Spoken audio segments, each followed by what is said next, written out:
Good morning, students. Today, in this lecture number 23, we are going to discuss the last literary term known as personification.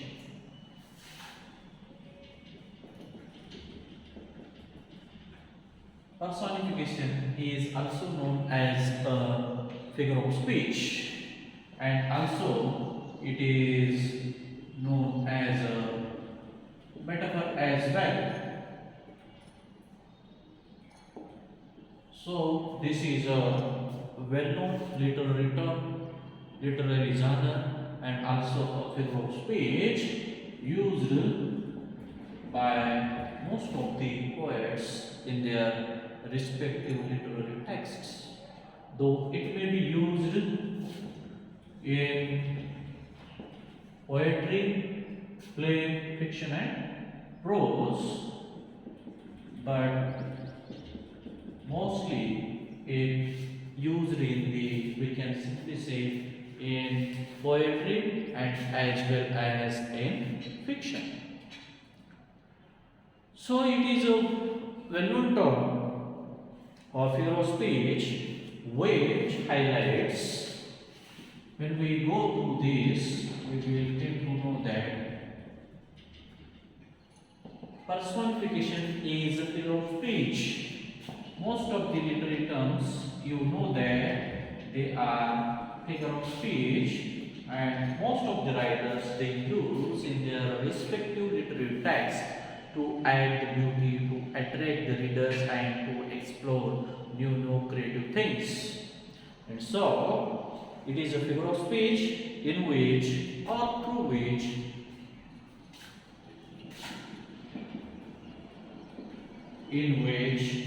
an idea or thing, an idea or thing is given human qualities or human attributes. Means the ideas, thing, maybe in the nature you can simply say the clouds, trees, branches, flowers, ocean, each and every object, idea, thing, situation in the universe is compared with the human attributes or human qualities, as if it were human, as if were human. Means all the things, ideas given the human qualities, considering that they are human. It is also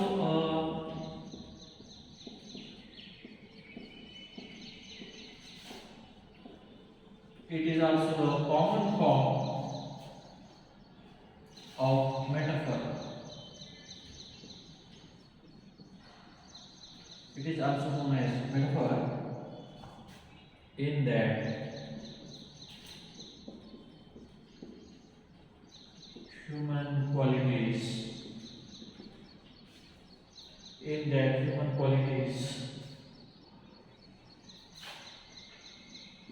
or characteristics. Characteristics means features. Human characteristics or qualities are attributed to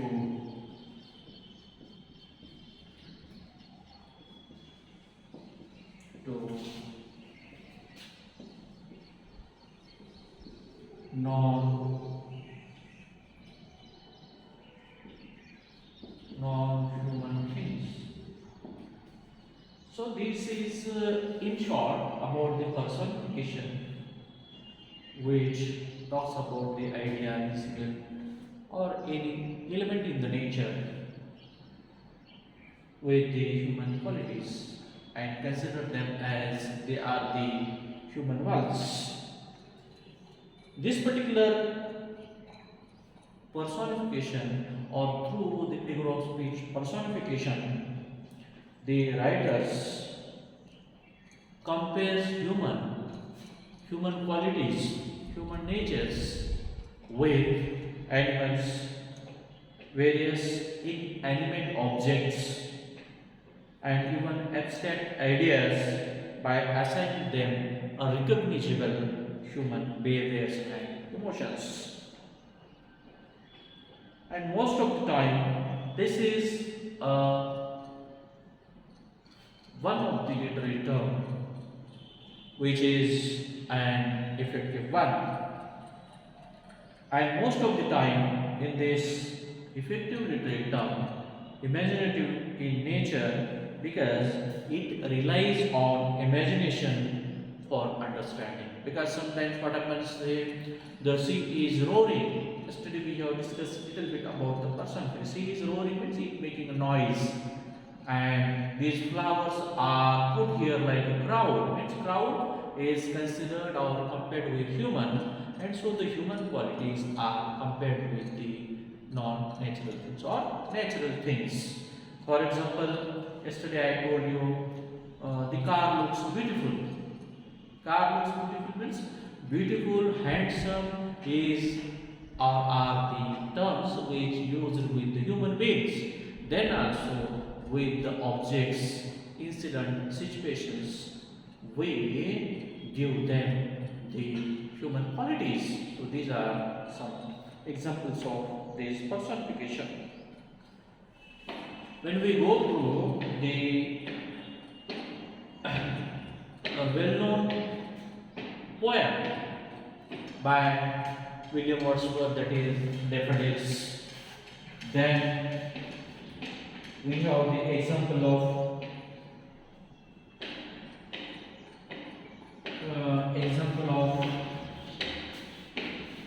Romeo and Juliet by William Shakespeare. We have also the example of Animal Farm by George Orwell. These are some texts which gives the information of human qualities and the human nature, the politics and so on by comparing them with humans or animals or objects in the nature. For example, the pigs in the animal farm, their overall behavior is compared with human beings. So it is that the political satire and political allegory as well. So such human qualities like the greed, position for power, publicity, and so on, how through the animals, the nature of the humans in general and of the politicians in particular discussed by the poet. And besides that, when we discuss the poem Daffodils by Wordsworth William, or we can write William Wordsworth, you will come to know the comparison of human qualities with the qualities of the elements in the nature, maybe sky, maybe cloud, maybe plants, maybe trees, and so on. For example, human being is compared with cloud. Means he give the example of it. I wondered, lonely as cloud. Because the poet wondered means most, he compares with cloud. Because most of the time, who moves alone? Human beings. And the nature elements may be the cloud. Most of the time, single cloud moves. So the poet compares himself with the cloud. So these are the human attributes with the natural elements of objects. And the example like when all at once I saw a crowd. I saw a crowd, and this is that crowd is the word crowd we talk about human being, and so all at once I saw a crowd means crowd of the daffodils is like a crowd of man compared by the poet. And the same time the daffodils, when the poet sees, they are, because we know that only man and some animals dance. Horse dance, dog dances, or human being dances. But here the human nature qualities are compared with the daffodils, and the poet says, fluttering and dancing in the breeze. When the air comes, these daffodils are fluttering and dancing. Who dance? Most of the time, man, animal dances. But here, this particular qualities of human being are very well compared with the objects in the nature. Besides that, we have one example by, or in the well-known play named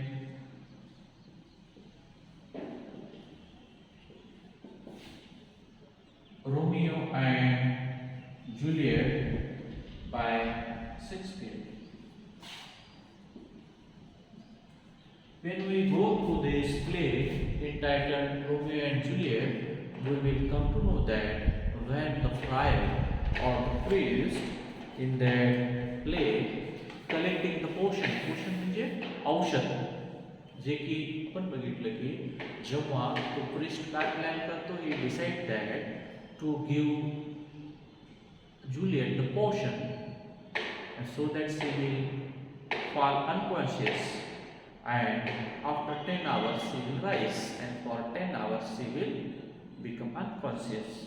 And so the household members consider that Juliet died, and so they will bury her in the graveyard. On the very next day, the priest decides to dig the graveyard and open her and live her. It means that it is a plan. So the particular William Shakespeare uses personification throughout Romeo and Juliet, the well-known romantic tragedy. One example in Act 2, when Friar Lawrence is picking flowers for his various potions, it is said that this describes the morning as smiling at night. Why the morning is smiling at night means when they will bury her in the morning, and in the late night when he will open the graveyard and open or give the life to the Juliet, then he will say morning is smiling at the night. He is personifying the morning and establishing a romantic setting for Romeo and Juliet love to unfold. So how this figure of speech personification is used here? We can't say that the morning or the night is smiling, but at the same time when such incident or one incident in the late night become happiest moment in our life, then we simply say the night is smiling. And so this way, here the example says the graveyard mourn smiles, because most of the time you have seen that graveyard never smiles, but the most of the people at the graveyard cry. But he says the graveyard mourn smiles on the frowning night, and at the same time checking the eastern clouds with sticks of light. So this way what happens, the dramatist uses this figure of speech saying that most of the people goes to the graveyard with a heavy heart, with a mournful way, but in the night when the poet goes to the graveyard, he goes with smiling. So he says night is smiling.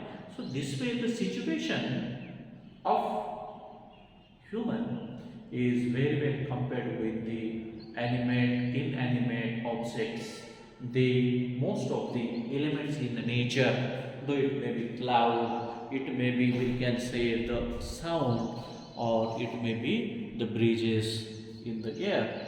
So all these are the examples of such personification, and this particular personification is an ideal example of this. After this, uses of personification, when we go through this, you just practice it and also uses, because here are some examples, but when you go to the, we can say, the qualities, like it is like metaphor, it is like allegory, it is like a symbol, and it is a well-known figure of speech. So personification is very well discusses the human qualities, human natures through the examples of nature. Though the animal farm, though the Romeo and Juliet, though William Wordsworth, daffodils are the well-known examples of the personification. Besides that, we have the novel by Jonathan Swift, or prose piece, narrative prose piece by Jonathan Swift, that the Battle of Books. We can never say that the title itself a personified one, or which is a ideal example of personification, because we can't say the Battle of Books, because battle always happens, or it is related to human being. Most of the time man involves in the battle, but not books. But that battle of books is like compared with human, and human are comparing himself or struggling for superiority, and the result is that the poet calls it the struggle of man for superiority, comparing one with the other.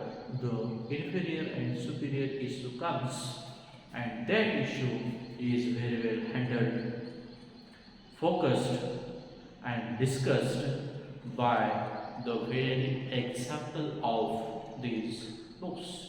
Maybe bee and spider are also the prototypes, because bee is a continuous hard-working insect or animal, and spider on the side, we will see how it sits on each and every corner of the house and easily attacks on the minor insects and happily lives. So the dependent on other is compared, discussed in the case of spider and with the modern poets, and the consistency of the hard work and the ideal outcome in the form of honey or sweet, that is the outcome of the ancient poets. So this way there are so many examples of the personifications, but we have to simply observe these things, because when we go through that, we will simply that in Andrew Marvell to his poem Stress. In that poem, he uses the idea like that his love is like a red rose. Means he compare his love is like a red rose. So human qualities are compared with the rose, and this way his love is like a vegetable love. Means he is like a vegetable love, because man is also found vegetarian when we see or compare it with the vegetables. So this way, my dear students, we finish with, or we end the literary term known as personification. In this way, we have finished our 10 literary terms, and also F.R. Lewis' conception of literature and William Wordsworth concept of poetry and concept of poetic diction. This way, we have finished each and every aspect of our syllabus, which is we have completed through all the units. Unit 1, Unit 2 and 3. Unit 1 was William Wordsworth, concept of poetry and concept of poetic diction, and unit 2 was F.R. Lewis, conception of literature and concept of business criticism, and this is the third unit, which about the 10 literary terms, and which we have finished, completed successfully. So with this brief information about this personification term, and also the syllabus which we have completed in the given time. So with this I stop here and give you, on this occasion I will give you the very best luck for your coming exam, and I also pray to God to give you high score or to get you high score. With this, I stop here. Once again, wish you all the best for the examination. Thank you very much.